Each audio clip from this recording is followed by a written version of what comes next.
Buenas tardes, estimados estudiantes. Bienvenidos de nuevo a nuestra 34ª videoconferencia, a escasos días de finalizar nuestro curso de seminario. Me agrada saludarles, saludo con mucho gusto al licenciado Chen y por supuesto a todos los que aparecen desde temprana hora por acá. Me agrada haber iniciado el día de hoy de manera temprana antes que llegáramos a tenerlo nuestros 100 invitados, porque pues hay temas que hay que comentar, hay que discutir sobre la fecha probable en que vamos a decidir hacer nuestra prueba final, tomando en consideración que son 5 grupos nada más los que faltan por exponer. Tenemos como fecha probable para finalizar el día lunes 8, si no me equivoco. Es muy probable.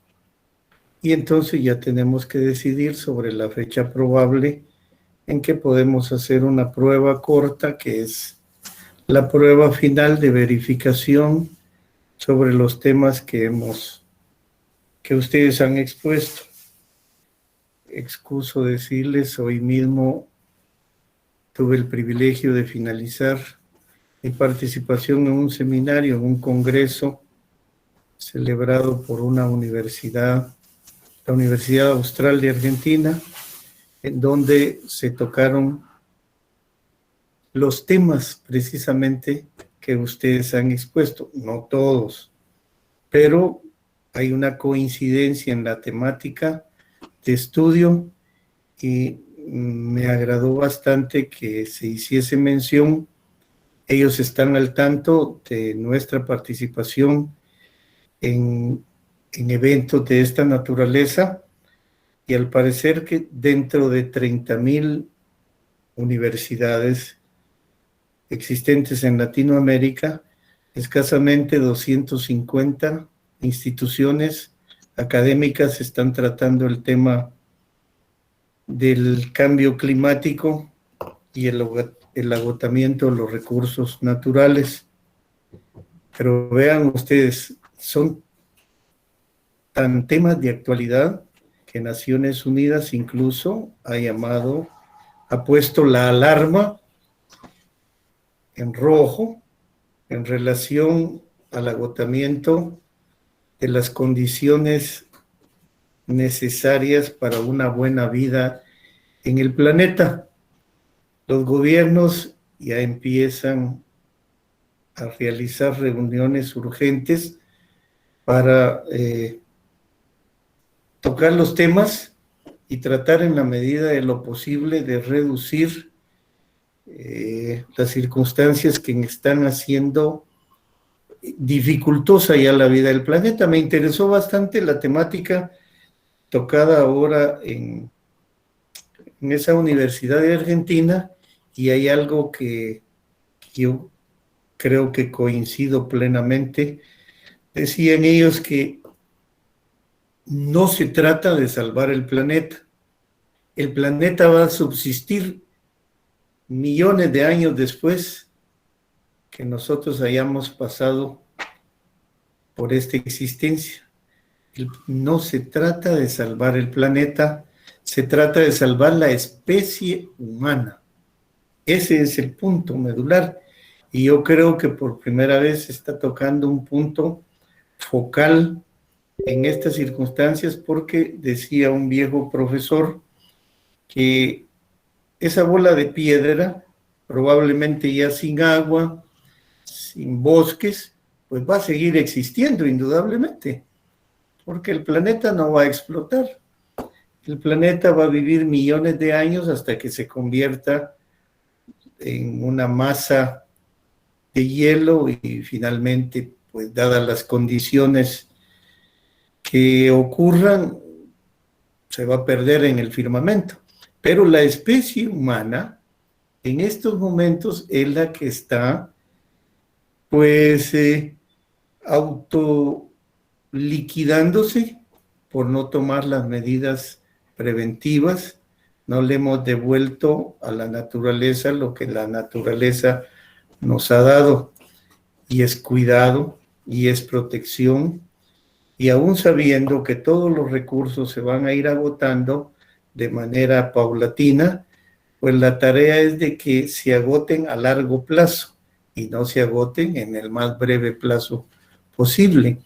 Así es que, si ustedes ven las noticias, ven los temas de actualidad, somos uno de los grupos en la Universidad Nacional únicos y en una carrera distinta a las que en realidad deberían de tocar esta temática, que está haciendo una exposición sobre temas que quizá para muchos de ustedes no parezcan los temas ad hoc por la profesión que van a desempeñar, pero es que primero somos personas, primero somos seres humanos y lógicamente después somos profesionales por la carrera que hemos optado.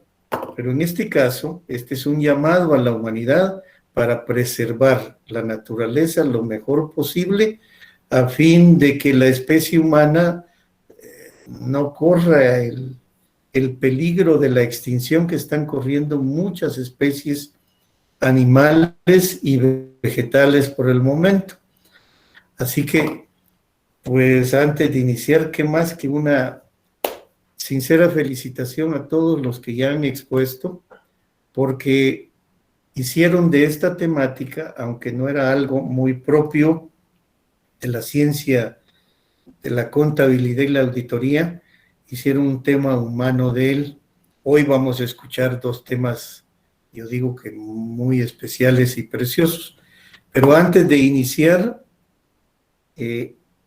yo quería hacer acopio. Si hoy se agotan dos temas, el día viernes estaríamos agotando dos temas más.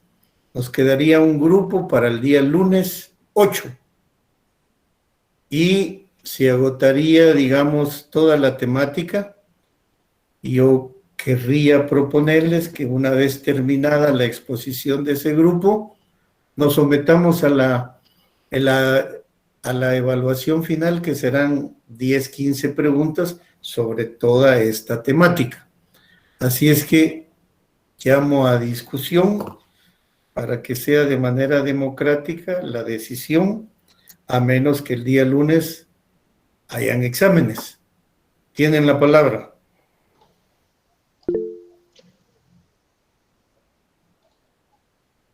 Buenas noches, Lick. Hola, Wilson. ¿Qué tal? ¿Cómo está? Pues yo considero que en esa semana estamos bien porque los exámenes inician hasta el 11, si no estoy mal. Ok. Del 11 al 19. Finalizaríamos primero nosotros y se quedan ustedes ya con las demás clases a Buenas manera de... noches. Erwin. A mí también me parece adecuada esa fecha, licenciado. Muy bien. 2-0.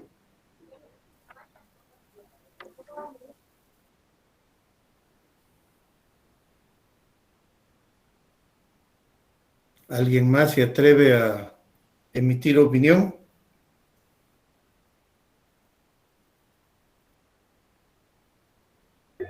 Buenas noches, Lick. A mí me parece bien esa fecha. Muy bien. 3 de 5 posibles opiniones ya inclinan la balanza. Por lo visto, nadie se ve afectado. Buenas Así noches. que, hola, Anabela. Yo también apoyo esa fecha. Perfecto. 4. Buenas noches, Lick. Yo también estoy de acuerdo con la fecha. 5. Yo también estoy de acuerdo con la fecha, Lick. 6. Perfecto. Estamos bien. Lo dejamos para el día lunes, después de la última exposición del grupo que quede. Pues es una prueba de ¿qué? 30, 40 minutos. Tan difícil como para no pasarla, el no haber estado en nuestras sesiones. Así es que, si no hay ninguna opinión más, damos paso a la exposición de la señorita Nuria Herrera, el grupo número. Buenas noches, licenciado. Hola. Grupo número 14, Lic. Ok, perfecto. Pero fíjese que tenemos un inconveniente porque un compañero nos acaba de decir que llega a su casa como a las 7:30, entonces no sé si usted nos da tiempo. Ok, Y si hay algún otro grupo que decide empezar, pasamos después de... tenemos al grupo número 3 que ya pidió la segunda hora.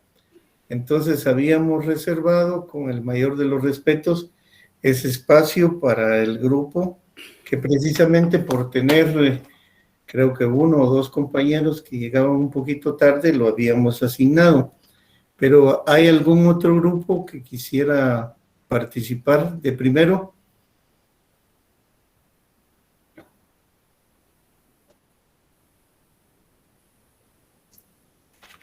De los 5 grupos que restan.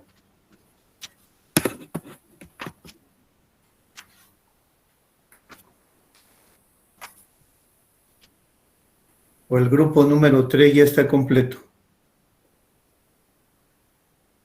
Buenas noches, licenciado. Muchas gracias. Fíjese que efectivamente van en camino todavía 2 compañeritos. Entonces, Ok. sí seguimos todavía en la segunda posición. Bueno. Por favor. Muy bien, entonces vamos a conversar previo a iniciar. Si no hay ningún otro grupo, vamos a conversar de todas maneras sobre la temática del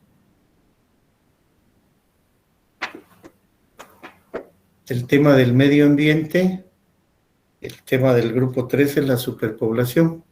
Vean, para avanzar en tanto algún grupo se integra por completo, vamos a conversar, y aquí me gustaría que participaran todos, porque ya faltando muy pocas fechas para la culminación, entonces, dentro de la temática que hemos tocado, pues ya nos hemos formado una opinión sobre este tipo de dificultad que enfrenta la especie humana.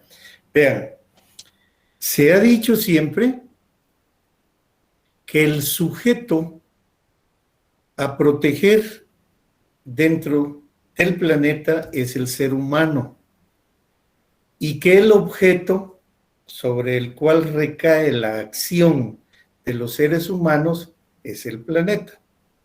Sin embargo, ha surgido precisamente de este congreso universitario celebrado en Argentina la idea de cambiar la normativa en cuanto a que la naturaleza y el planeta ya no pueden seguir siendo un objeto, sino sujetos de derecho. ¿Qué significa eso? La mayoría de opiniones que se vertieron sobre el tema son abundantemente pesimistas.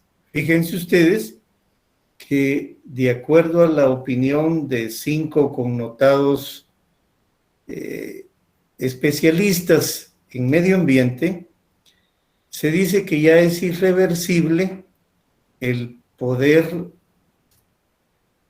volver a tener un planeta como el que realmente teníamos, con un clima, con los recursos naturales, con los océanos limpios, con el aire no contaminado, con el agua no contaminada, con las cargas de basura haciendo ya reciclable.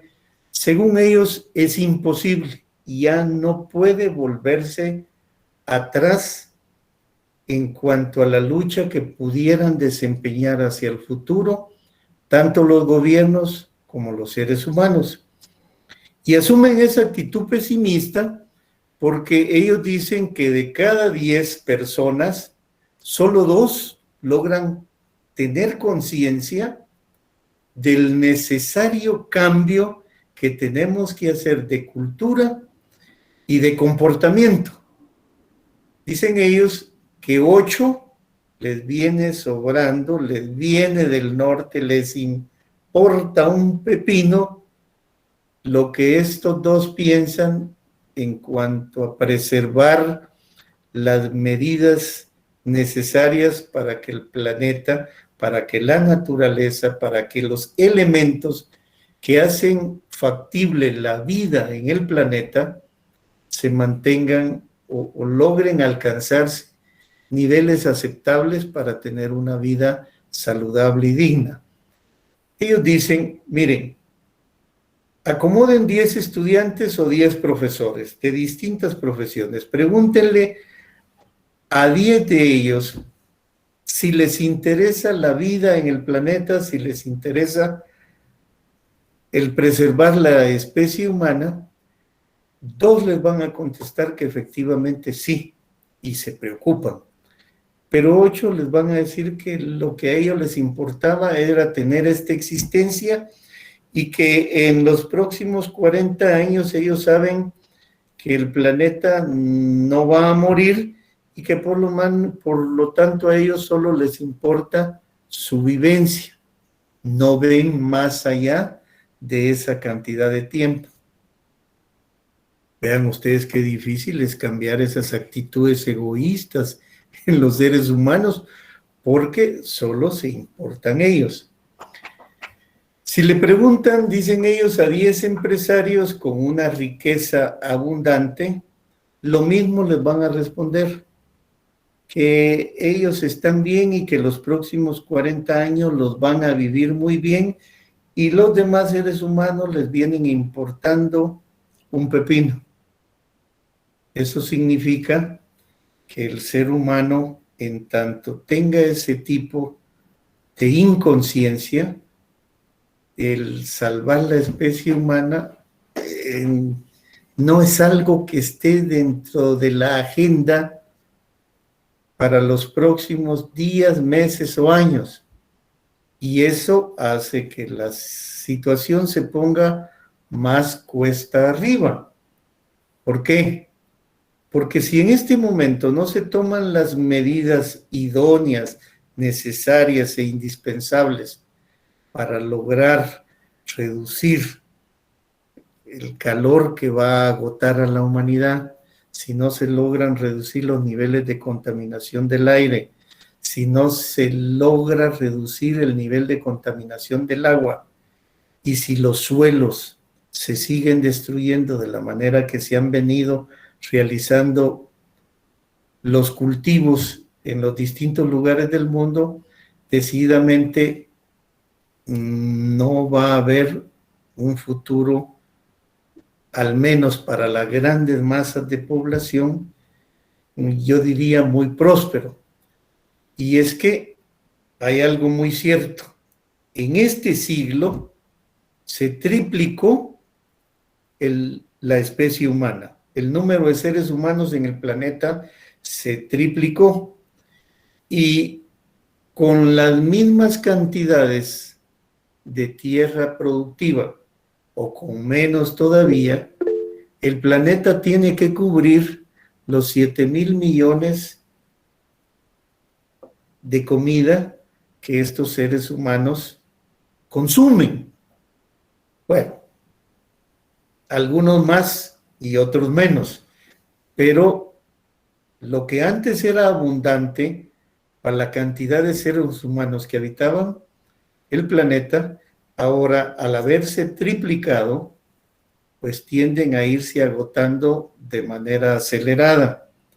Y si ese proceso de crecimiento de la población humana alcanza 2 niveles más, pues se avisoran grandes conflictos por la sobrevivencia. Es muy posible que los seres humanos, pues en algún momento,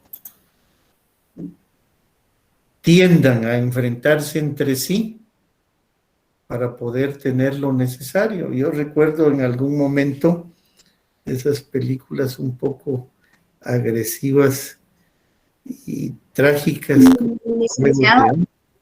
Nuria, ¿ya está el grupo? Sí, licenciado. Ya Deme un está. minutito. Ahorita termino. Gracias. La idea es que no captemos tan solo para expresar las cosas el diente al labio. Hagamos un esfuerzo por tener dentro de nosotros una pizca de conciencia y que nos importen los demás. Quienes abrazan una religión saben que el prodigarle al prójimo un bienestar y un beneficio es hasta parte de los mandamientos. Si nosotros solo cumplimos la tarea de decir, pero no hacemos, eso no basta. Pensar sin accionar no sirve. Yo quisiera dejarles en algún lugarcito de su mente la preocupación porque este tema que pudo haber sido para ustedes tan solo un rellenito para alcanzar una nota, no lo dejen ir así en la pérdida del tiempo sin preocuparse, porque su familia importa, ustedes importan y su descendencia también debe de importarnos. Ese es el grado de conciencia que queremos plasmar, que queremos sembrar en la mente de los seres humanos. Esto no da para más. Y este es el momento, yo diría, propicio para poder tomar en consideración que nosotros también debemos dar de nuestra parte un poquitín de nuestra buena fe y nuestra intencionalidad.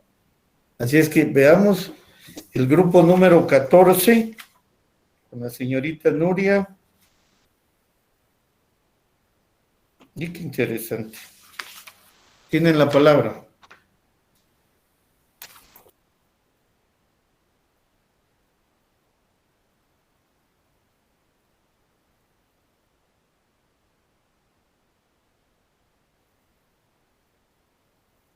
Señorita Nuria.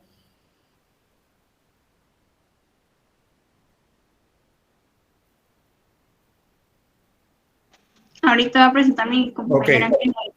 Muy bien.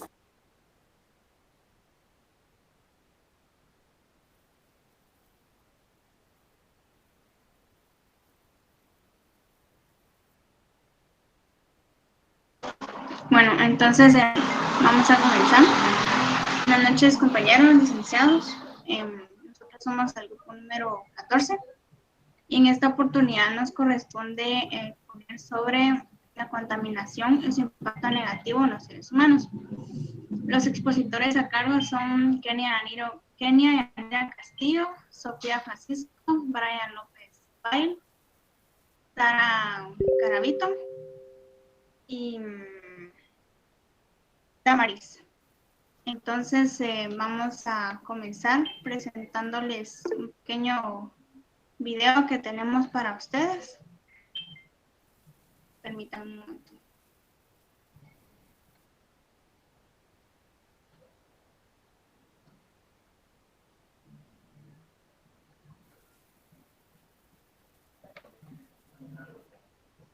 Me comentan si se ve en pantalla.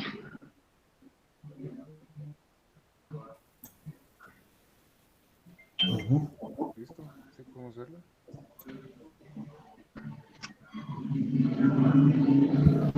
Ya se ve. Bueno. Sí, claro.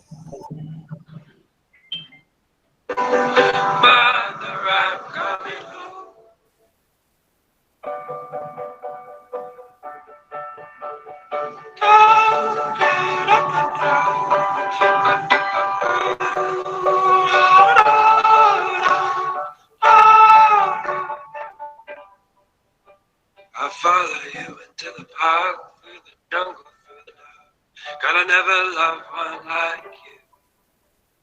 Ghosts and waterfalls, alleyways and painful calls. I'll be here never with you. We laugh until we think we'll die, ever on a summer day. Nothing new is sweet to land with you. And in the street we run free like it's only you and me. Geez, you're something to see. Oh, oh, let me go home. Home is not around me. Buenas más preámbulo, vamos a empezar con nuestra exposición. Ahorita presento. Buenas noches a todos. Como pudieron observar en el video, actualmente todos los seres vivos padecemos el impacto ambiental negativo como consecuencia de la explotación no controlada de los recursos naturales. Por ende, vamos a adentrarnos en el tema con los conceptos básicos, en este caso la contaminación ambiental. La contaminación ambiental es la degradación del medio ambiente por consecuencia de la introducción de sustancias y elementos físicos que alteran su naturaleza de manera drástica, impredecible y peligrosa, haciéndolo menos apto para la vida que como tal y la conocemos. La Organización Mundial de la Salud ya afirma que la mayor parte de los ciudadanos residen en áreas donde la contaminación ambiental está presente, superando los límites establecidos como saludables. Y es que muchas son las causas que repercuten negativamente, no solo en la salud humana, sino también en la de miles de especies animales y plantas que se ven alterados en sus hábitats por los efectos de la contaminación. Continuamos. El derecho ambiental es un conjunto de normas jurídicas que regulan los comportamientos humanos que pueden alterar directa o indirectamente el medio ambiente y que tienen por objeto prevenir y remediar las perturbaciones que alteran su equilibrio. Se entiende como derecho ambiental no solo a las normas y su estudio e interpretación, sino también al conjunto de conocimientos que provienen de otras ciencias ambientales no jurídicas, como lo son la biología, la geología, entre otras. Continuamos con el ambiente. Se le llama ambiente al conjunto de elementos como el aire, el agua o el suelo y sociales que hacen factible la vida del planeta. En otras palabras, es el entorno donde el ser humano se desenvuelve y prolonga su vida. Por lo tanto, el medio ambiente es el área acondicionada para la vida de diferentes seres vivos, donde incluyen elementos naturales, sociales, así como también componentes naturales como lo es el suelo, el agua, el aire, todos estos ubicados en un lugar y en un momento específico. Avanzamos con la contaminación, que es la presencia en el ambiente de sustancias o elementos dañinos para los seres humanos y los ecosistemas, ¿verdad?, que componen estos. La contaminación es una alteración o degradación del ambiente y sus componentes que tienen un efecto negativo sobre la salud y la biodiversidad. Estos pueden causar graves enfermedades a los seres humanos, la extinción de las especies y un desequilibrio general del planeta. La causa más importante de la contaminación es la acción humana.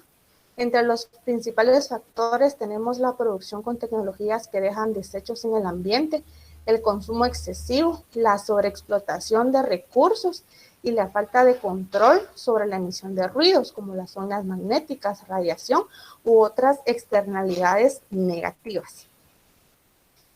Avanzamos con los contaminantes, que estos son sustancias o energías introducidas en el medio ambiente que tienen efectos no deseados y que afectan negativamente a la utilidad de un recurso. Algunos contaminantes son biodegradables y por lo tanto no persistirán en el medio ambiente a largo plazo. Estos componentes se dividen en primarios y secundarios. Los primarios son los que se emiten directamente de la atmósfera, como el monóxido de carbono, el dióxido de azufre, que proceden de fuentes varias, como lo son el tráfico, las calderas, las industrias, los procesos de fabricación, y estos se pueden prevenir poniendo medidas de control en la fuente de origen de la contaminación. También están los secundarios, que son aquellos que se forman mediante procesos físico-químicos que se dan en la atmósfera. Normalmente se forman a partir de contaminantes primarios, por lo que la medida de prevención y corrección más adecuada para los contaminantes secundarios son el control de los primarios de la fuente de origen. Avanzamos con los ecosistemas, que este es un sistema biológico constituido por una comunidad de organismos vivos y el medio físico donde se relacionan. Un ecosistema es una unidad compuesta de organismos independientes que comparten un mismo hábitat. Los ecosistemas suelen formar una serie de cadenas que muestran la interdependencia de los organismos dentro del sistema y las especies del ecosistema, incluyendo bacterias, hongos, plantas y animales que dependen unas de otras. Continuamos con la legislación ambiental en Guatemala. Guatemala es un país que también tiene normas que organizan o controlan el tema ambiental por medio de leyes. Entre eso se encuentra la Constitución Política de la República de Guatemala. En su artículo 97 habla del medio ambiente y el equilibrio ecológico, donde dice que el Estado, las municipalidades y los habitantes del territorio nacional están obligados a propiciar el desarrollo social, económico y tecnológico que provengan de la contaminación del ambiente y mantenga el equilibrio ecológico. Se dictarán todas las formas necesarias para garantizar que la utilización y el aprovechamiento de la fauna, de la flora, de la tierra y del agua se realicen racionalmente, evitando su depreciación. También está la Ley de Fomento a la Difusión de Conciencia Ambiental, es el decreto 116-96. Esta ley establece el marco normativo para la difusión de la educación y conciencia ambiental a través de los medios de comunicación y persigue algunos objetivos específicos, como lo son impulsar y promover la conciencia en materia ambiental, impulsar y difundir los programas de educación ambiental promovidos por entidades gubernamentales y no gubernamentales y coadyuvar a que sean bien recibidas por la población las políticas ambientales que se orienten a la conservación y uso sostenible de nuestro patrimonio nacional. También se menciona la Ley de Protección y Mejoramiento del Medio Ambiente, que es el decreto 68-86, que esta ley tiene por objeto velar por el mantenimiento del equilibrio ecológico y calidad del medio ambiente para mejorar la calidad de vida de los habitantes en Guatemala. Algunos objetivos del acuerdo en el artículo 12 mencionan que la protección y conservación, mejoramiento de los recursos naturales del país, así como la prevención del deterioro y mal uso o destrucción de los mismos y la restauración del medio ambiente en general. También dice que se debe salvar y restaurar aquellos cuerpos de agua que estén amenazando o en grave peligro de extinción. En este último inciso lo acompañan otras leyes u otros acuerdos gubernativos de otras entidades, como lo son el Ministerio de Salud. Entre estos se encuentra el Acuerdo Gubernativo 115-99. Este habla sobre el correcto uso del agua para consumo humano por medio de la salud, y para aguas de reuso se encuentra el Acuerdo Gubernativo 236-2006 y el 335-2016, que lo rige el Ministerio de Ambiente y Recursos Naturales. Continuamos con el tema de Ley de Educación Ambiental con la compañera Sara López. Gracias.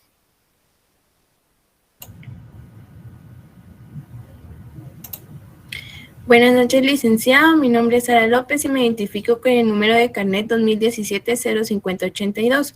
Para ampliarles un poco de la información sobre la Ley de Educación Ambiental, dicha ley tiene por objeto incluir la educación ambiental permanente en el sistema educativo nacional, en los diferentes niveles, ciclos, grados, etapas del sistema escolar, en sus distintas modalidades, en centros educativos públicos. Pues dicho un centro público es aquel que sostiene económicamente el Estado. También lo tiene un centro educativo privado. Son aquellos que tienen los propios alumnos, padres o tutores quienes solventan pagando mes a mes su cuota, y por cooperativas en su terreno multilingüe.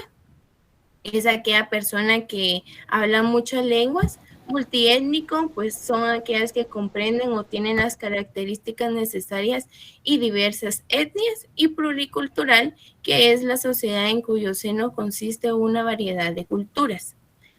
Siguiente diapositiva, por favor. Gracias. Continuando, pues los procesos en dicha ley es fomentar la capacidad que conduzcan hacia el desarrollo sostenible, basado en la equidad, la justicia social y el respeto por la diversidad biológica.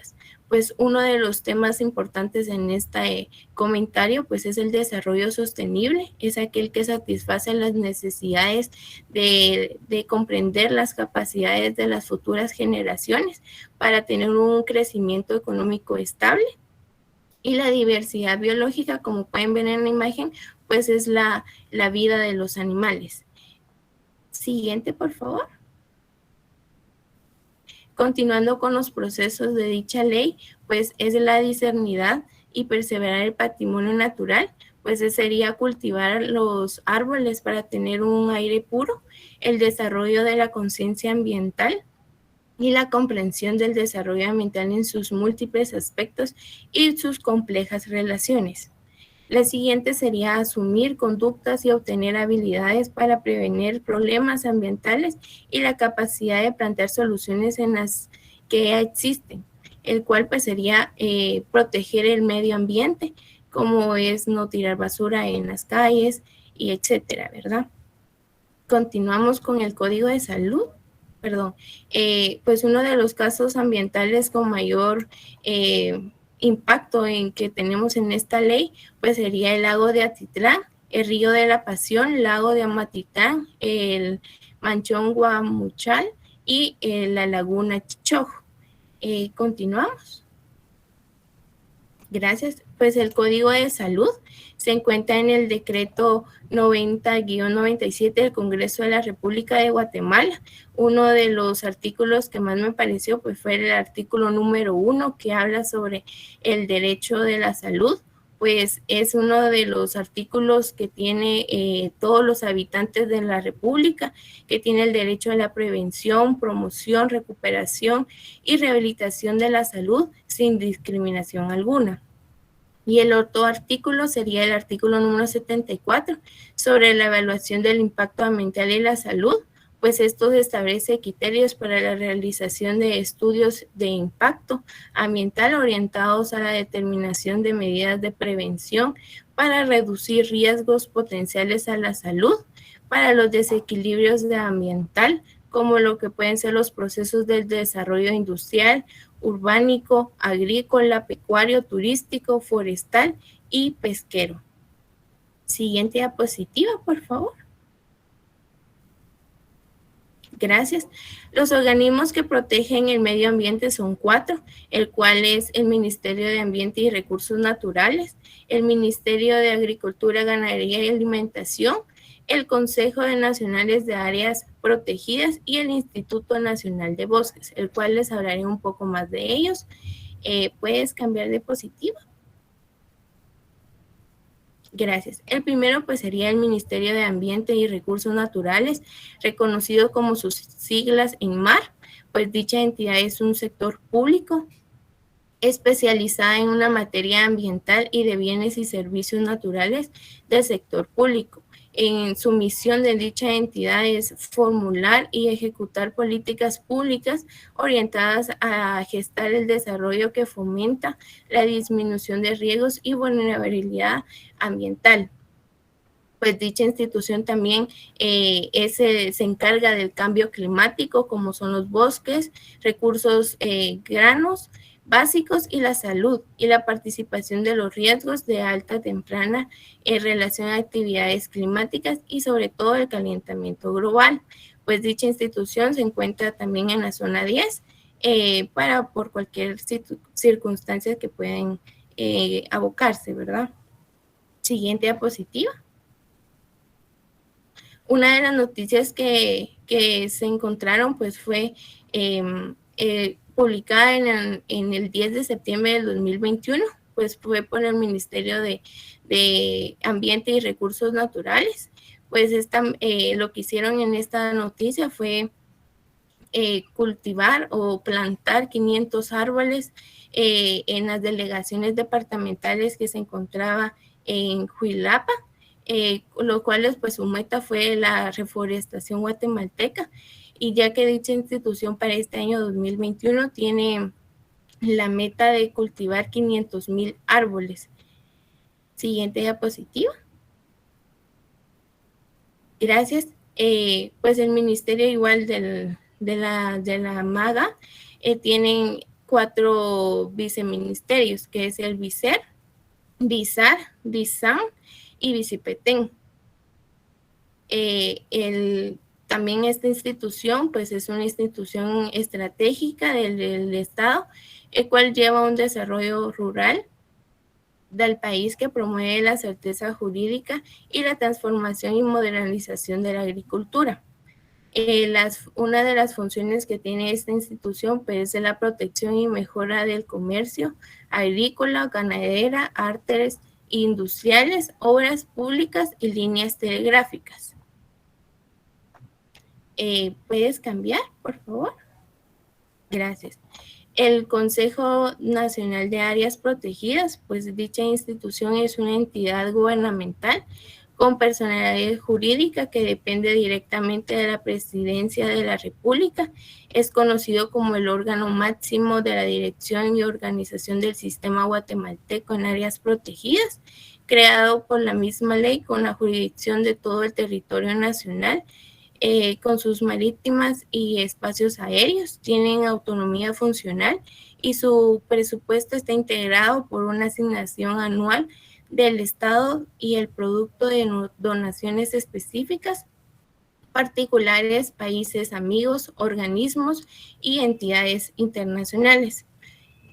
Una de las funciones que podemos tener en esta institución pues, es proporcionar y fomentar la conservación y el mejoramiento del patrimonio natural. Siguiente, por favor. De las principales áreas protegidas, como pueden ver en la diapositiva, pues es la Reserva de la Biosfera Maya, el lago de Atitlán, el Parque Nacional Volcán Pacay y la Laguna de Caldera y la Reserva Protectora de Manantiales Cerro San Gil. Siguiente, por favor. Gracias. El último instituto, pues es el Instituto de Bosques, también conocidas como sus siglas INAF. Esta institución redactora del sector forestal es encargada de promover y fomentar el desarrollo forestal del país, ejecutando las políticas forestales que cumplen con los objetivos de la ley forestal que se encuentra en el decreto legislativo 101-96. Además, es responsable de impulsar la investigación forestal, desarrollar programas y proyectos forestales, incentivar y fomentar las carreras técnicas y elaborar reglamentos específicos de la institución. También uno de los puntos de ellos es la reforestación y la deforestación, pues un simple significado de la reforestación pues es plantar árboles donde no existen, y en la deforestación pues es un proceso en el cual la superficie no se encuentra con los árboles, como se puede ver la tala de árboles o la quema o la agricultura extensiva. Gracias por su atención. Les dejo la palabra a mi compañero Brian.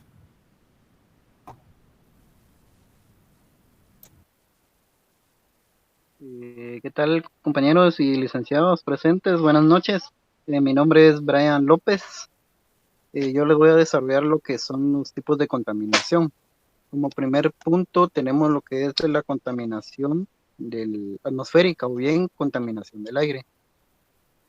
Se entiende por contaminación atmosférica la presencia en la atmósfera de sustancias en una cantidad que implique molestias o riesgo para la salud de las personas y el medio ambiente. Se dice que es una de las principales situaciones dañinas que afectan a la Tierra. Las causas generadas para esta contaminación atmosférica son las erupciones volcánicas, el humo y gases de incendios forestales, la extracción minera, la deforestación, químicos de fábricas industriales, humo de los vehículos. Como posibles soluciones para esta contaminación tenemos aumentar el número de zonas verdes en zonas urbanas, reciclar residuos y repoblar las zonas deforestadas. Como siguiente tipo de contaminación tenemos la contaminación del agua.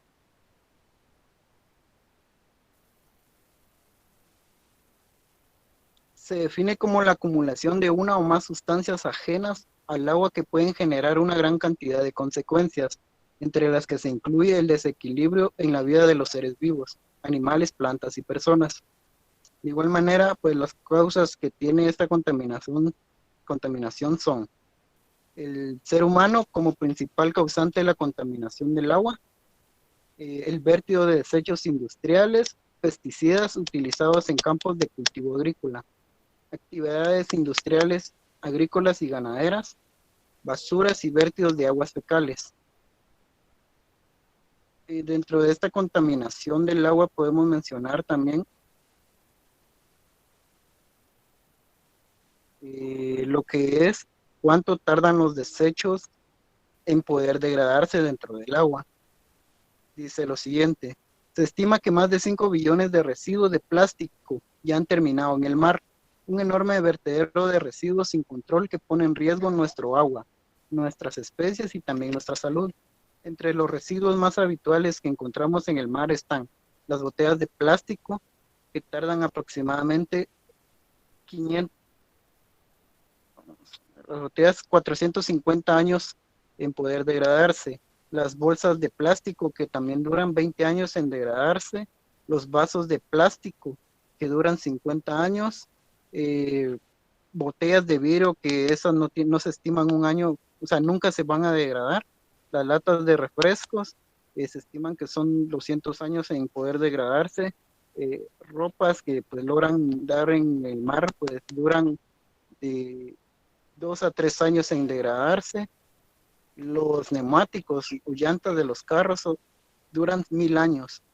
Yo considero que para el tiempo que estiman para poder degradarse estos residuos, pero es mucho tiempo en el cual pues nosotros no vamos a estar acá acá en este recorrido de la vida, ¿verdad? Afectando no solamente a nosotros, sino las generaciones futuras que vienen. Como siguiente punto tenemos la contaminación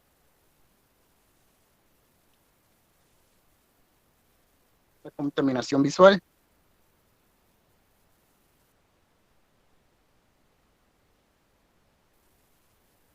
Este tipo de contaminación es todo aquello que impide la visualización del espacio a nuestro alrededor, así como la apreciación estética del paisaje, debido al exceso de información visual, sea de tipo gráfica, arquitectónica, técnica o tecnológica. Algunos ejemplos de la contaminación visual son los carteles publicitarios en gran cantidad. Yo considero que acá en la contaminación visual, acá en Guatemala, pues sí hay, pero es poco, a comparación de, por ejemplo, en las ciudades de Londres o Tokio, que ahí la mayoría de, por decirlo así, los edificios pues están llenos de publicidad, y eso al final pues la visualización no es tan bien vista por los seres humanos, ¿verdad? Como siguiente punto tenemos la contaminación acústica. Se dice que la contaminación acústica es la presencia en el ambiente de ruidos o vibraciones, cualquiera que sea el emisor acústico que los origine, que implique molestias, riesgo o daño para las personas, para el desarrollo de sus actividades o bien para los bienes de cualquier naturaleza, que causen efectos significativos sobre el medio ambiente. Esto es todo sobre los tipos de contaminación. Le dejo la palabra a mi compañera Kenia Castillo. Por favor, Kenia. Gracias. Para continuar con la exposición, veremos a grandes rasgos lo que es el impacto ambiental, sus tipos y su clasificación. El impacto ambiental, también conocido como impacto antrópico o impacto antropogénico, se define como una modificación del ambiente ocasionada por la acción del hombre o la naturaleza. Es decir, que todas las acciones repercuten de alguna manera sobre el medio ambiente. Existen dos tipos de impactos, el positivo y el negativo, dependiendo del efecto resultante en el ambiente. El impacto positivo es el resultado de una medida beneficiosa para el medio ambiente. Como por ejemplo de este impacto tenemos la recuperación de ríos, bosques o la construcción de una presa. El impacto negativo es causado por las alteraciones en el medio ambiente que perjudican tanto al medio natural como la salud humana. Por ejemplo, la pérdida de biodiversidad, el incremento de enfermedades y problemas de la salud. Dentro de la clasificación del impacto ambiental, podemos mencionar al impacto directo, que hace referencia a aquel impacto que se aprecia inmediatamente o en un periodo corto de tiempo, y el indirecto, que se hace notar después de un largo tiempo. También tenemos el impacto acumulativo, que es aquel que se produce por la suma de impactos de pequeño tamaño a lo largo del tiempo en una misma zona.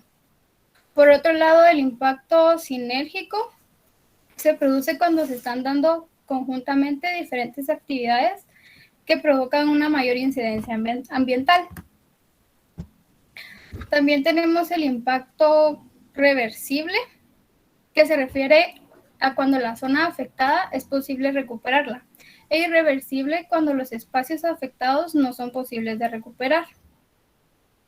El impacto actual, tal y como se sobreentiende por el nombre, es el que está ocurriendo en el momento, y el potencial hace referencia al que puede llegar a producirse y se calcula que tiene bastantes posibilidades de suceder en un momento oportuno.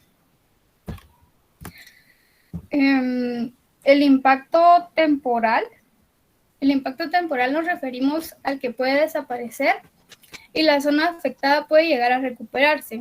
Sin embargo, pueden llegar a durar más de 20 años y a esto ya se les considera permanentes. Y como última clasificación,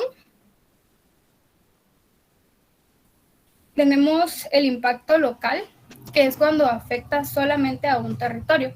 Pero si este se llegara a expandir afectando espacios lejanos de donde se produjo inicialmente, se clasifica como diseminado. Para poder finalizar nuestra exposición, los dejo con mi compañera Sofía Francisco.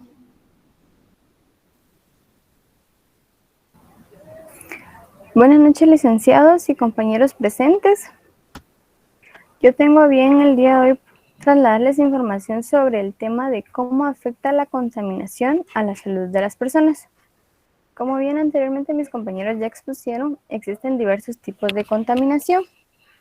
Entre ellos está la contaminación atmosférica, la cual es un tipo de contaminación que afecta a todo ser humano. Todos los seres humanos estamos expuestos a este tipo de contaminación. Es la contaminación que está en el aire, y el aire lo necesitamos todos para poder vivir.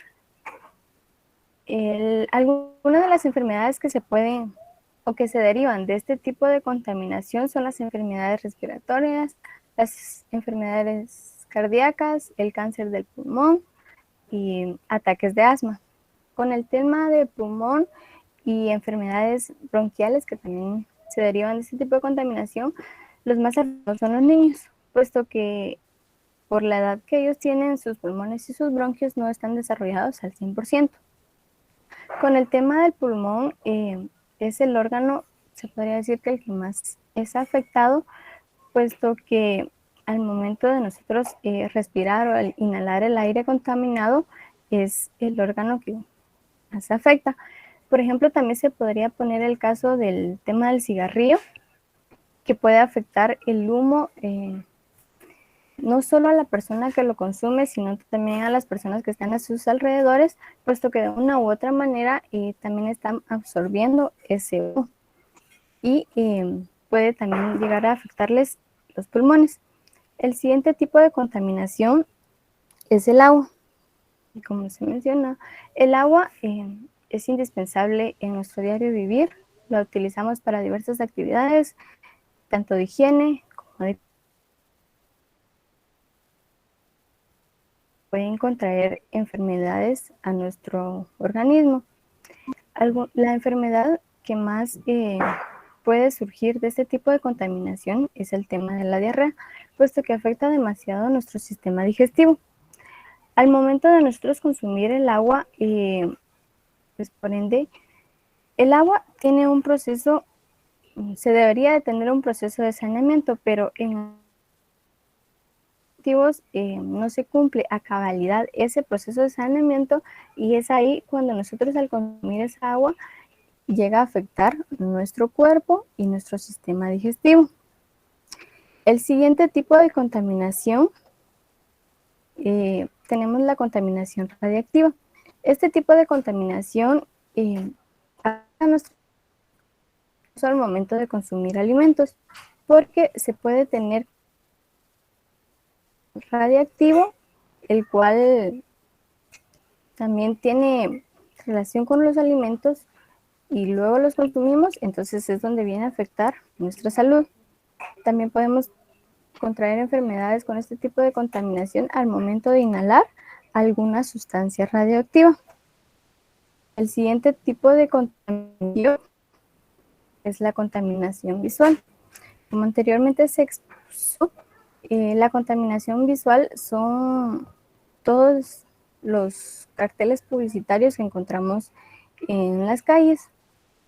Este tipo de contaminación nos afecta al momento de querer visualizar alguna información que esté lejana, entonces forzamos la vista, se producen dolores de cabeza, estrés y así también la migraña, que poco a poco van afectando nuestra salud. Se produce un cansancio visual e incluso por el tema de quizá tratar de ver un tema publicitario cuando alguna persona va conduciendo un medio de transporte, puede distraerse al ver ese tema publicitario y causarle algún accidente. El otro tipo de contaminación acústico o sonoro. Este tipo de contaminación también puede producirnos estrés, migraña y problemas auditivos ya muy progresivos. También lo podemos experimentar en nuestro diario vivir al momento de ir en el tráfico.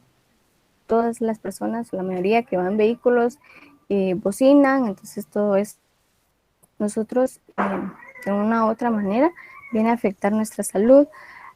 También nos puede provocar insomnio, puesto que si alguna persona tiene mucho ruido al momento de dormir, pues entonces ya le afecta, ya no duerme y hasta llegar a producirle el insomnio. Y el último tema que tenía a cargo también,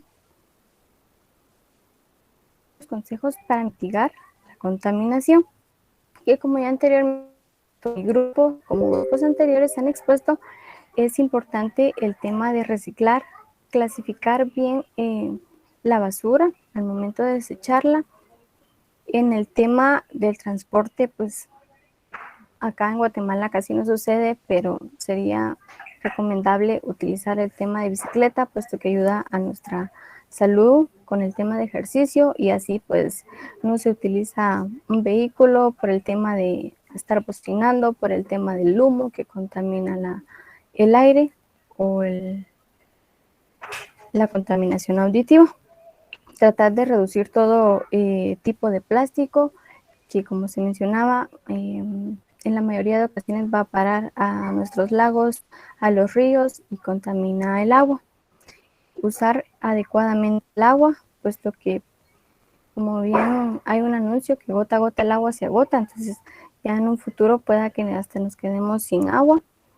Y ahorrar energía. Evitar el uso de bolsas plásticas también es muy recomendable. Eso es todo de mi parte. Muchísimas gracias por su atención. Oiga, señorita Kenia, ¿fue más difícil preparar el primer trabajo o este segundo? Creo que tuvimos más complicaciones con este. Incluso tuvimos un problema con las diapositivas porque se nos borraron y tuvimos que volver a hacerlas. Pero en cooperación creo que todo por igual. ¿Todos participaron? Sí, todos. Sí, a todos los tenemos acá. Al parecer en la primera participaron, es que este es un grupo de más mujeres que hombres, ¿no? Sí, creo que... Sí, en la primera expusieron, en la auditoría externa y auditoría legal casi expusieron todos los que dominaban el tema. ¿Es difícil trabajar en grupo? Es un poco complicado por el tiempo, porque como no todos tenemos los mismos horarios, es un poco difícil que todos podamos hablar a la misma hora. ¿Qué hizo para facilitar la comunicación entre los integrantes? La mayor parte de las veces les hablé como individual. Les fui preguntando uno por uno para que me contestaran cuando pudieran. Y en las reuniones, pues, atendía a unos primero y luego los que se pudieran conectar y así para, pues, hablar con todos, pero cuando estuvieran disponibles. Muy bien. Y para finalizar, señorita Sara, ¿le costó encontrar información? No, licenciado, la verdad que pues los temas que me correspondieron fueron fácil en el sentido de que pues en libros o ya sea en Google pues fueron fácil de buscar la información. Igual forma pues la documentación anterior que fue enviada por el informe, se encontró bastante la documentación. Ok. ¿Buena relación entre el grupo? Sí. Ok, muy bien. Les agradezco, les felicito. Sus diapositivas son muy bonitas. Me agradó esa pizca de poner el video al principio, motivante, agradable, diferente a lo demás. Al final las va a calificar el profesor Herbert, pero les felicito. Vamos a darle paso. Gracias, licenciado. No, a todos los felicito porque todos participaron. Vamos a darle paso al grupo número 3. Espero que ya se encuentre completo. Gracias, licenciado. Sí, ya estamos completos. Muy bien. Ahorita empezamos a presentar.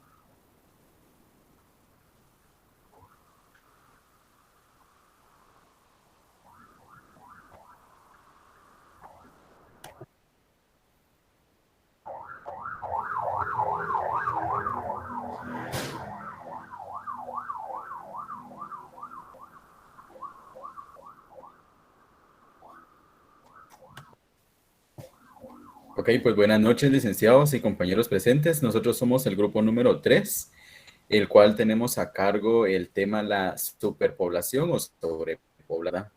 En esta ocasión, los expositores serán en la siguiente diapositiva, por favor. Wilson Cadenas, Josefina Seitú, Nancy Vicente, Henry Laró y Carlos Jacinto. Esperamos que sea de su agrado la exposición y pues presten mucha atención. Muchas gracias.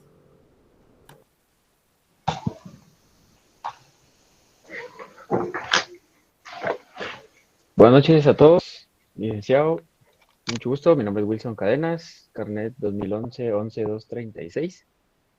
En esta ocasión nos toca hablar un poco sobre lo que es la sobrepoblación y las causas que provocan la sobrepoblación. La sobrepoblación es un fenómeno demográfico que se produce cuando la elevada edad de la población provoca consecuencias negativas en el entorno. Estas secuelas pueden ser de diversos tipos como daños al medio ambiente, destrucción de ecosistemas, hambruna, disminución de la calidad de vida. La sobrepoblación es considerada un problema contemporáneo de gran relevancia, debido a que la población mundial crece aproximadamente a razón de 200.000 personas por día. Un claro ejemplo de esto es el país de China, todos conocen, que la densidad de la población es muy alta. El fenómeno provoca diversos desequilibrios en el medio ambiente y puede afectar las condiciones del hábitat. El siguiente diapositiva, por favor. En lo referente a la superpoblación, se vincula a una tasa muy alta de densidad poblacional. Es decir, viven muchas personas en una superficie territorial que resulta reducida por albergar tanta cantidad de gente. La superpoblación afecta la calidad de vida y genera problemas en el entorno, poniendo en riesgo la sostenibilidad de la población. Para entender qué es la superpoblación, hay que saber que los recursos de un territorio son limitados y que solo puede soportar o tolerar una determinada presión. Quiere decir que solo se puede soportar una cierta cantidad de personas en un sitio o un territorio. En nuestro país, la tasa de densidad poblacional es muy alta en la ciudad, por ejemplo. La ciudad es un pequeño territorio donde ya no cabemos más personas. Y además está concentrada todo el núcleo de trabajo. Si se dan cuenta, se denota en el tráfico que se produce todos los días. A pesar de que la gasolina está muy cara, el tráfico sigue en aumento. Esto quiere decir que de igual manera en los departamentos la forma para generar trabajo no es la misma de que se da aquí en la ciudad. Por lo tanto, se concentran muchas personas en la capital y muchas personas viajan de departamentos para buscar un mejor trabajo acá en la ciudad, que hay más oportunidad. Siguiente diapositiva, por favor. Otros problemas que se generan debido a la población es uno muy importante, que es la desnutrición, el cual, si se dan cuenta, de la mano del porcentaje de la densidad de nuestro país, de la misma manera va este problema de la desnutrición. Nuestro país tiene muy alto porcentaje de desnutrición, ya que se tiene acceso en los departamentos a una buena salud, a una buena alimentación. Por lo tanto, se da este problema de la desnutrición. Otro problema que se da es la contaminación.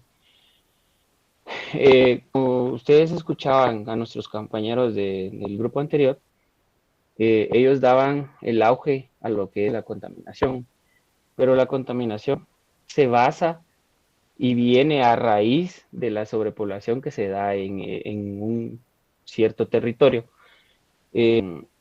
Al momento de que hay mucha gente en un espacio, estas mismas personas generan más basura y es más difícil deshacerse de esa basura.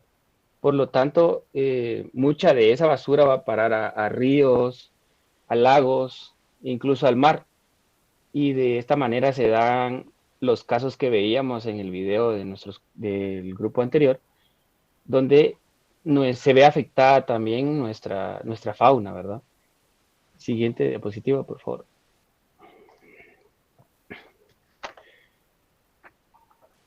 Con respecto a la población y recursos, la justificación que se da a la existencia de las ciudades desde el punto de vista de la economía es que la localización de personas y actividades se producen porque los beneficios de la aglomeración superan los costos. Hay unas ventajas. Siguiente diapositiva, por favor. Hay unas ventajas de que hay un mundo más urbanizado. Y estas se resaltan tres, de las cuales una es la reducción del costo del transporte de bienes.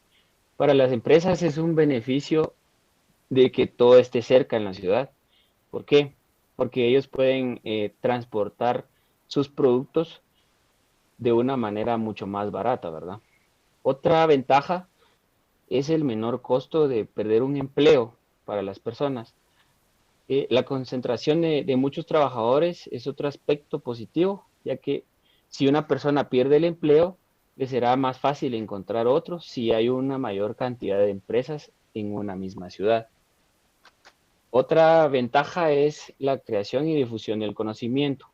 Las ciudades que tienen un importante papel como creadores del conocimiento, para lo que basta comprobar la cantidad de centros que se concentran en las ciudades. Esto refiere a los centros de estudio, a la mayor facilidad para optar a una carrera.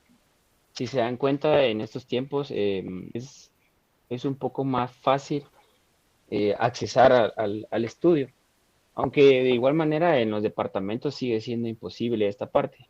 Lo podemos notar en este tiempo, cuando inició la pandemia, que muchos en la ciudad teníamos acceso al internet y sí podían recibir clases en línea, pero muchas personas en los departamentos incluso dejaron de estudiar porque no tenían la facilidad de tener acceso a internet, ¿verdad? Siguiente diapositiva, por favor. Adicional de las ventajas, tenemos unos inconvenientes de tener un mundo más urbanizado. Estos son el precio de la vivienda. El precio de los hogares es uno de los principales elementos que se ven afectados por la aglomeración en las ciudades. Así, vivir en una gran ciudad siempre es más caro que en pequeños núcleos urbanos. No es lo mismo comprar una casa en zona 10, zona 14, zona 9, que comprar una casa en algún departamento, ¿verdad? Es mucho más difícil pagar una vivienda cerca de la ciudad que en un departamento. Sale mucho más caro, ¿verdad? Otro es el costo de la movilidad. Como les mencionaba, es mucho más caro moverse en una gran ciudad porque se influye el precio de la gasolina, pasajes y la distancia que uno tiene de su vivienda al trabajo, ¿verdad? Otro es el índice de criminalidad. Si yo les preguntara a cada uno de ustedes, ¿a quién no lo han asaltado en la ciudad? De que esté más urbanizado genera mucha más delincuencia y se presta a que en cualquier momento uno esté tranquilo y lo pasen asaltando, ¿verdad? Ese es otro inconveniente. Y el otro inconveniente, pues, es la contaminación. Según la OMS, más del 80% de las personas que viven en zonas urbanas están expuestas a niveles de contaminación que superan los recomendados por la misma organización.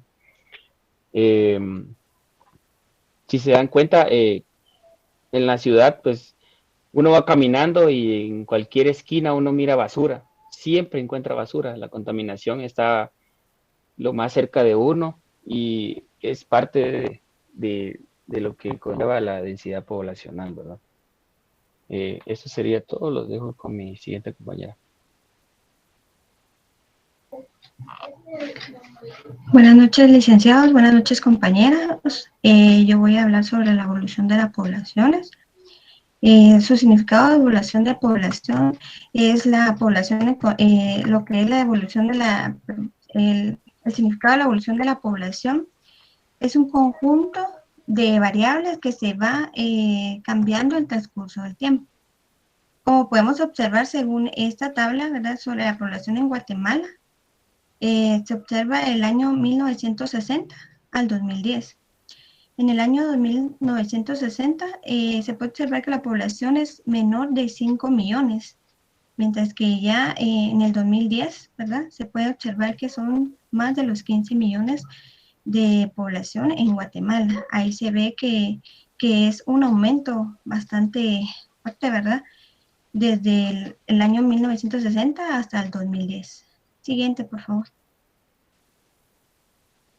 En esta siguiente tabla, que es la número 2, en el año 2004 se estimó que para el año 2014 que la población total de Guatemala ascendería a 15.607.640 habitantes. Si se puede observar, pues la tendencia es bastante ascendente.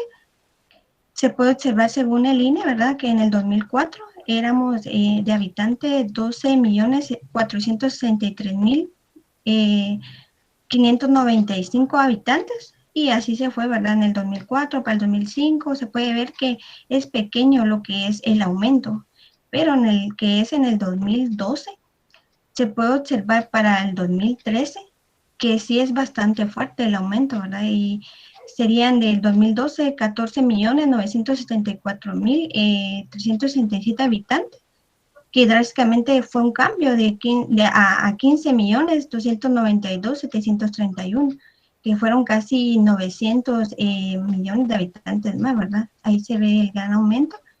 Según esta tabla, pues en cada año se fue dando el 30 de junio de cada año, ¿verdad?, que se puede observar que sí, en ese año que es 2012 para el 2013, pues sí fue bastante alto, ¿verdad?, lo que fue el aumento de la población.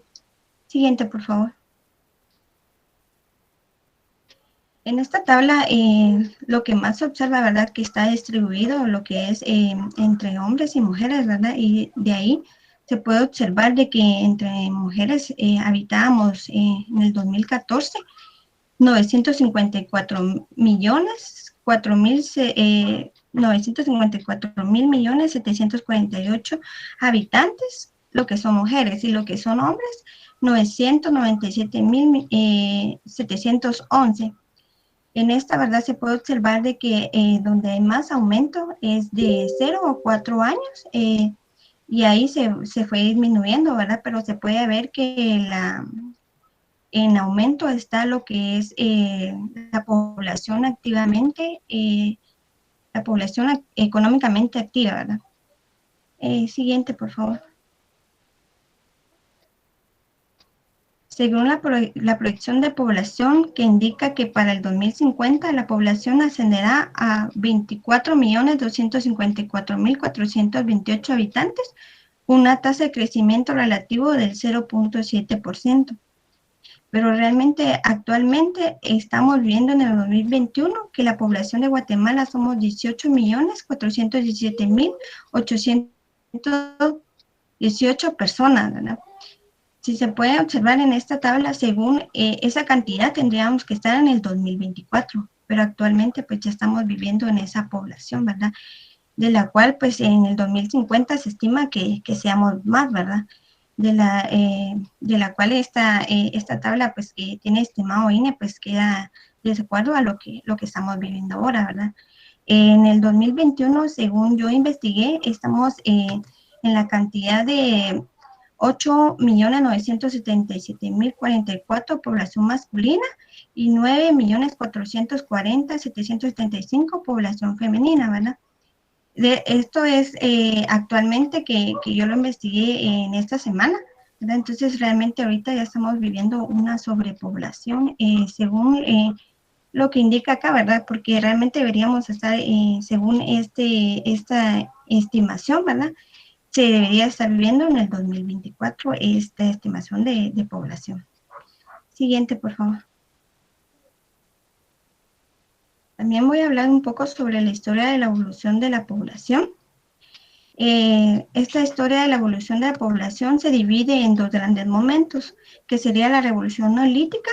En esta es donde los hombres empiezan a dominar la naturaleza, es capaz de producir sus propios alimentos, ¿verdad? Entonces, en este caso, después de ese momento, pues empieza la era sedentarización, la sedentarización de la población, en donde empieza toda esta liberación, ¿verdad? De lo que es la artesanía, la administración, y eso que provoca que un aumento considerable de la población hasta alcanzar los 3 millones de habitantes al inicio de nuestra era.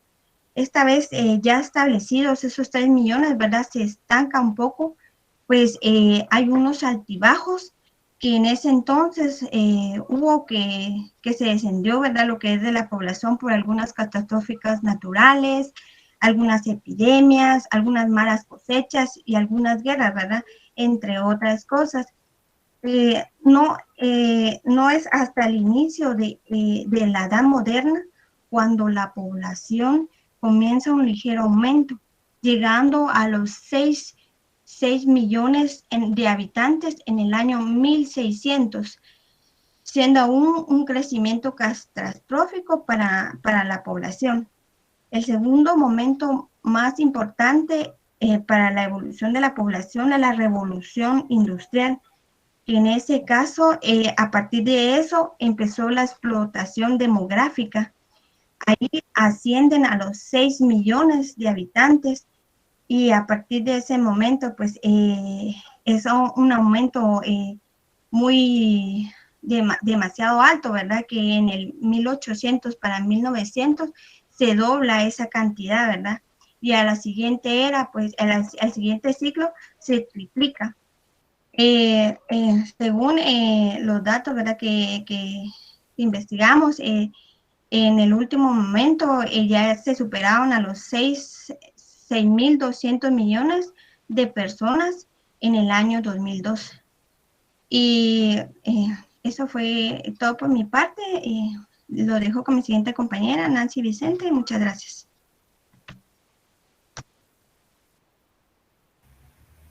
Buenas noches, licenciados y compañeros presentes. Mi nombre, como lo dijo mi compañera anterior, es Nancy Vicente y me identifico con carnet 2011-23779. Para continuar con el tema que estaba hablando mis compañeros anteriores, les voy a hablar sobre el tema de medición de la natalidad. Para medir la natalidad y poder comparar los nacimientos de unos países y otros independientemente de su tamaño o de la población total, se utilizan las tasas de natalidad, que representan el número de nacimientos en un periodo de tiempo determinado, normalmente se hace anual, por cada 1.000 habitantes de ese lugar. Siguiente diapositiva, por favor. Para su cálculo se dividen los nacimientos de ese periodo por el número de medio de habitantes del lugar durante ese periodo y se multiplica por 1.000. El resultado siempre se expresa en tantos por 1.000, que quiere decir un porcentaje. También existen otras formas de medir la natalidad, como lo es la tasa de fecundidad. Esto se refiere que es el número de nacidos vivos en un periodo de tiempo concreto, que también normalmente se hace en un año, relacionados con la cantidad de mujeres fértiles dentro de 15 a 45 años que existen durante ese periodo. Siguiente diapositiva, por favor. Para continuar con las tasas de natalidad, les hablaré un poco sobre la evolución histórica. Y decimos que hasta el siglo XVIII la tasa de natalidad era de un 35 hasta 45%, siendo este un carácter irregular con continuas subidas y bajadas dependientes de las catástrofes naturales que podrían ser sequías, epidemias y sociales, que podemos hablar de guerras y crisis económicas. También desde el mediados del siglo XVIII y a lo largo del siglo XIX, decimos que los países más desarrollados van reduciendo los periodos de caída de la natalidad y empiezan a controlar las causas que impidían el aumento a la natalidad. También hablamos del siglo XX, en el cual nos dicen que los países desarrollados tienen un declive muy acusado en sus tasas de natalidad debido al control de la natalidad y la planificación familiar, estancándose cuando llega la tasa a un entorno del 12 al 15%, y van variando levemente a una alza o una baja dependiendo de las coyunturas económicas o sociales. Siguiente diapositiva, por favor. También les hablaré sobre los factores condicionantes a la natalidad. Acá, según el tiempo o la evolución histórica, o como el espacio, o podríamos hablar de distribución geográfica, se puede existir o existen múltiples factores, pero vamos a mencionar los que destacan, que serían 4: económicos, biológicos, sociales e ideológicos. En los económicos podríamos decir que se relaciona el nivel de vida con las tasas de natalidad, ya que se observa que según se aumenta el desarrollo económico de los países, disminuye la tasa de natalidad. En biológicos podemos decir que son aquellos países que cuentan con una alta proporción de población joven en edad de procrear y tienen mayores niveles de natalidad. En los sociales, mencionamos que dentro de una misma sociedad no todos los grupos siempre tienen los mismos comportamientos demográficos, así que las clases sociales de mayor nivel económico y formación cultural, en lo que las mujeres están completamente integradas en el mercado de trabajo o puestos directivos, acá las tasas de natalidad disminuyen. Mientras que en las clases más bajas, en las que se accede antes al matrimonio, decimos que la mujer suele trabajar en su propio hogar y se hace cargo de sus hijos, acá aumenta las tasas de natalidad. Y en los ideológicos, aquí mencionamos o podemos mencionar que la importancia de las religiones pronatalistas que favorecen la procreación y rechazan cualquier método anticonceptivo. Siguiente diapositiva, por favor. Les hablaré sobre la distribución geográfica de la natalidad. Aquí podemos delimitar 3 zonas diferentes en el mundo, que serían los países con tasas de natalidad altas, que sería más del 40%, que son los países de más bajo desarrollo económico, entre los que podríamos mencionar a África y algunos países asiáticos. También mencionaremos a los países con tasas de natalidad intermedias que están dentro del 20 y el 40%, que son los países que han iniciado la reducción de la natalidad, en los que podríamos mencionar que son los países en vías de desarrollo, que es gran parte de Asia, norte de África y Latinoamérica. En los países con tasas de natalidad bajas, que son menores del 20%, mencionamos a los países desarrollados, que iniciaron pronto el descenso de la natalidad y que hoy se encuentran con tasas estabilizadas, con ligeros altibajos coyunturales y con tasas que aseguran la reposición generacional. Aquí podríamos mencionar que son el sur y el este de Europa. Siguiente diapositiva, por favor. Les hablaré sobre el crecimiento natural, que cuando hablamos del crecimiento natural o vegetativo de la población a escala mundial, nos referimos a que se produce por una parte debido a la entrada de nueva población a la ya existente. Es decir, aquí hablamos sobre los nacimientos, a la que habrá que restarle la salida de la población, que en este caso serían los fallecimientos. La población crece actualmente porque existen más nacimientos que defunciones, mientras que en los momentos históricos en los que han descendido porque existen más fallecimientos que nacimientos, que en este caso podríamos tal vez mencionar la epidemia del COVID-19, que han habido, o podríamos decir que hay más fallecimientos que nacimientos, ¿verdad? Siguiente diapositiva, por favor. La medición del crecimiento natural. Acá podemos medir en números absolutos, restando a los nacimientos las muertes.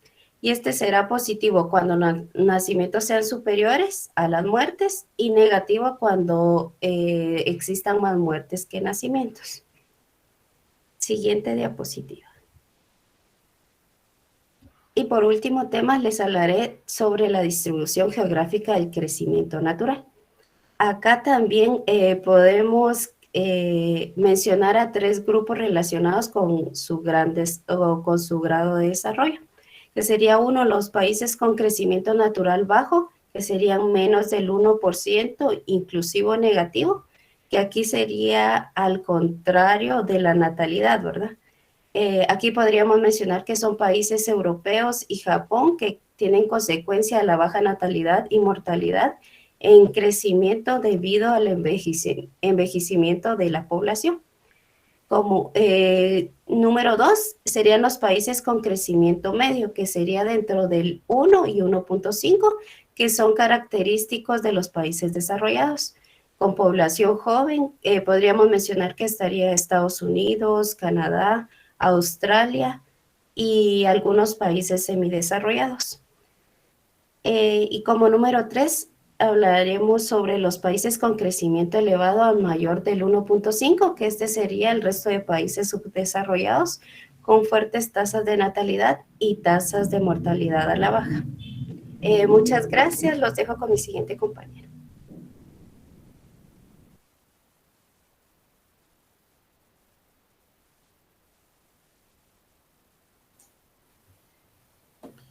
Buenas noches, licenciado. Buenas noches, compañeros. Mi nombre es Henry Laroj.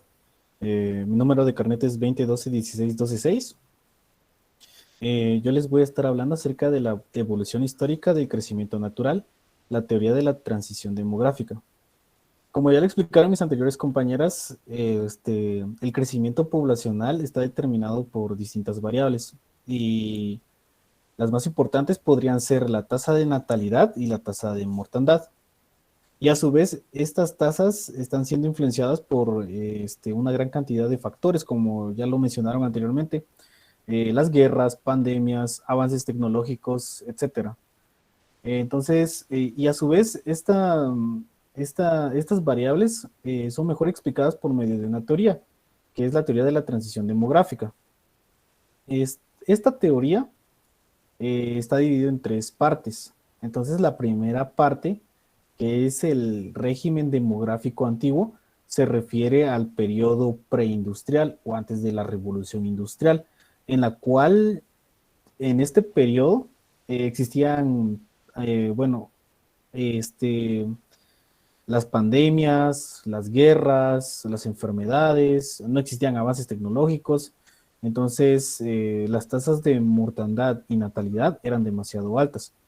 Pero a su vez, como las tasas de natalidad eran demasiado altas, también los eran las tasas de mortandad infantil, porque no se contaba con los avances tecnológicos para evitar las enfermedades en los niños. Entonces, tanto la tasa de natalidad era alta como la tasa de mortandad. La esperanza de vida era muy baja, o sea, las personas antes del periodo industrial, antes de la revolución industrial, vivían aproximadamente 30, 40 años. Es decir, que estamos viviendo una mejor época, porque ahora vivimos más. Después de ese periodo sigue ya el periodo de transición demográfica, en donde ya llegamos a la revolución industrial, y esta viene a cambiarlo todo, porque empiezan a existir avances tecnológicos, se erradican algunas enfermedades, la tecnología permite que los alimentos sean mejor y más resistentes a plagas. Entonces, las variables de natalidad y mortandad empiezan a estabilizarse un poco. Y conforme pasa el tiempo, pues empezamos a ingresar al régimen demográfico moderno, que en esta etapa es cuando ya las variables de natalidad y mortandad pues ya se encuentran estabilizadas, y es en este régimen en el cual se encuentran las sociedades más desarrolladas. Por ejemplo, Estados Unidos, Alemania, estamos hablando de sociedades muy desarrolladas. Por ejemplo, Guatemala se encuentra todavía en la transición demográfica, y muchos países todavía se encuentran en esta etapa. Siguiente diapositiva, por favor. Causas de la sobrepoblación. Existen distintas causas de la sobrepoblación, pero nosotros elegimos las tres que a nuestro criterio son más importantes. Como el primero, tenemos descenso de la tasa de mortalidad gracias a la medicina principalmente. Es lo que anteriormente les estaba comentando, que gracias a la revolución industrial pues se mejoraron tecnologías, la medicina mejoró, se erradicaron enfermedades, pandemias, y eso ha contribuido a que la población haya aumentado. De igual modo, el progreso en la producción de alimentos, de igual modo lo que les estaba comentando, ¿verdad? Que la tecnología ha permitido que las semillas sean más resistentes a las plagas, que los plaguicidas sean mejores, y todo esto ha ayudado bastante. Y como tercer punto, las migraciones y concentraciones urbanas. Como podemos ver, también la migración de personas hacia centros urbanos con mejor calidad de vida ha hecho que aumente la sobrepoblación, aumente la población en ciertas áreas. Y pues, ustedes como yo han visto que, bueno, más de alguno tiene un familiar que se encuentra residiendo en Estados Unidos de manera ilegal, y eso se debe porque la calidad de vida aquí en Guatemala no es la mejor, por no decir la peor. Y pues las personas buscan mejores oportunidades en áreas como, bueno, países como Estados Unidos. Siguiente diapositiva, por favor. Efectos de la sobrepoblación. Bueno, efectos de la sobrepoblación tenemos bastantes. Vamos a hablar sobre algunos. El agotamiento de los recursos naturales. Como saben, el planeta Tierra tiene una cantidad limitada de recursos, y la población aumenta. Podemos ver la imagen que se encuentra en la diapositiva, en donde nos estamos comiendo el mundo y lo estamos destruyendo. Vemos la degradación del medio ambiente, el utilizamiento de energías fósiles, el petróleo. Estamos poco a poco consumiendo estas energías y degradando el mundo, ¿verdad? El aumento del desempleo, es otro punto. La oferta y la demanda de empleo es muy importante. El aumento del costo de la vida. Y por último tenemos avances tecnológicos que como podemos ver de que no todo es tan malo, porque realmente también en avances tecnológicos, pues el hecho de que la gente se concentre en zonas urbanas hace que las personas, científicos, políticos piensen cómo resolver estas situaciones y tratar de mejorar toda esta situación que se está viviendo actualmente. Entonces, esto es todo de mi parte. Los dejo con mi siguiente compañero.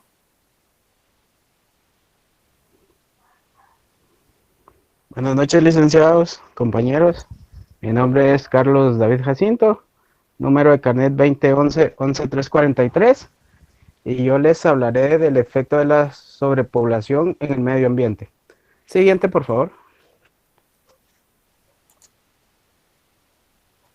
Como sabemos, la sobrepoblación tiene un efecto muy grande en el medio ambiente. Entre los que podemos mencionar sería el aumento del dióxido de carbono en la atmósfera. ¿Esto qué significa? Que el aire ya no es puro, ya está contaminado. Y en base de eso, ya existen enfermedades respiratorias. Siguiente, por favor.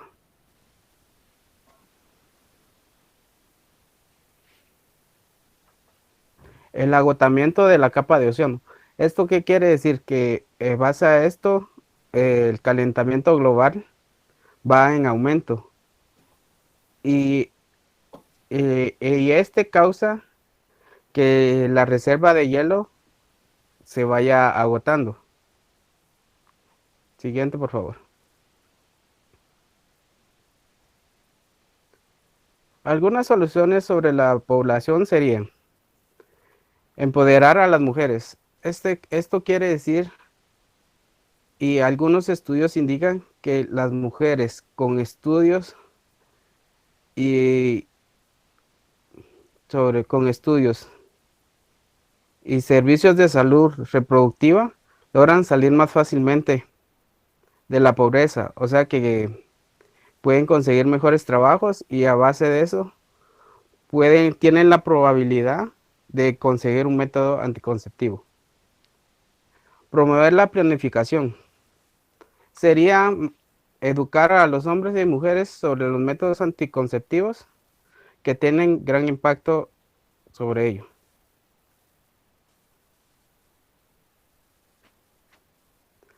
Lograr que la educación sea entretenida. Esto quiere decir que si se logra tener la atención de la población a estos temas, se llega a un mejor fin. Siguiente, por favor. Incentivos gubernamentales.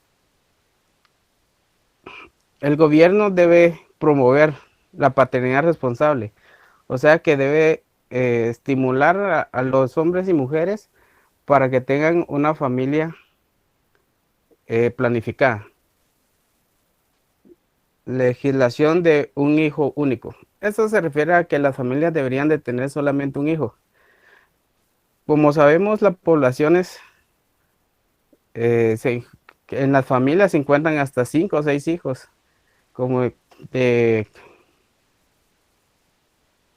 Siguiente, por favor. Reducción demográfica de la sobrepoblación. Esto significa la disminución natural de la población. Como sabemos, hay más tasa de natalidad que de mortalidad. Ya como mis compañeros decían, la medicina y todo eso ha provocado que la vida del ser humano sea más prolongada. Bueno, esto sería todo de nuestra exposición. Gracias. Muy bien, muchas gracias a ustedes. Todos participaron, es un grupo donde participaron los 10 Tuve algunos sobresaltos en los momentos en que exponían algunas cantidades, pero luego me volvió la arritmia cardíaca a su normalidad. Nancy, qué buena información. Me gustó la información que aportó. Gracias. Y bastante actualizada y hace muy buena referencia al estatus que guarda la superpoblación actual. Bien, los felicito, voy a dejar como grupo, todos participaron, eso es importante, que todos tomen conciencia de que el esfuerzo que cada uno realiza es un aporte en contribución hacia todos los demás. Les felicito porque hay que romper el frío y el temor al escenario, no es cosa fácil, pero lo han hecho. Así que han culminado, todos han participado. Voy a dejar las palabras finales a mi colega, el licenciado Herbert, para que dé las palabras que concluyen la sesión del día de hoy. Muchas gracias, licenciado. Compañeros, pues muy grata las exposiciones de hoy. De hecho, nos pudieron dar un pequeño recorrido por nuestra historia como especie, desde que fuimos nómadas, sedentarios y cómo hemos pues crecido, ¿verdad? Muy buenas las presentaciones, las diapositivas muy limpias, muy bien estructuradas de ambos grupos, de ambos equipos. Y pues como ustedes bien lo plantearon, ¿verdad? La sobrepoblación, un tema bastante delicado. Acá pues como concluyendo, estaba mencionando la ley de un hijo único. De hecho, estas medidas son las que pues podemos observar en China, por ejemplo, que tiene pues poblaciones demográficas enormes, pero para acá Guatemala realmente sí lo vería un poco drástico de momento poder pensarlo, pero me parece muy buenas las presentaciones de ambos grupos, así que pues continúen con este nivel de calidad y felicidades a los dos grupos del día de hoy. Les deseo una feliz noche, que estén bien. Hoy nos pasamos abundantemente del horario, pero cumplieron con su tarea. No se les olvide, el día lunes tenemos nuestra evaluación final después de la exposición del primer grupo. Que descansen, feliz noche. Diga. El corto que tendremos el día lunes, ¿es solo sobre exposiciones o va a venir también del libro? No, es solo sobre las exposiciones, Brenda María. Ay, gracias, licenciado. Vaya, pues que descansen. Feliz noche, Nancy. Gracias, licenciado. Feliz noche, Lee. Gracias. Feliz noche. Carol. Feliz noche. Gloria, Wilson.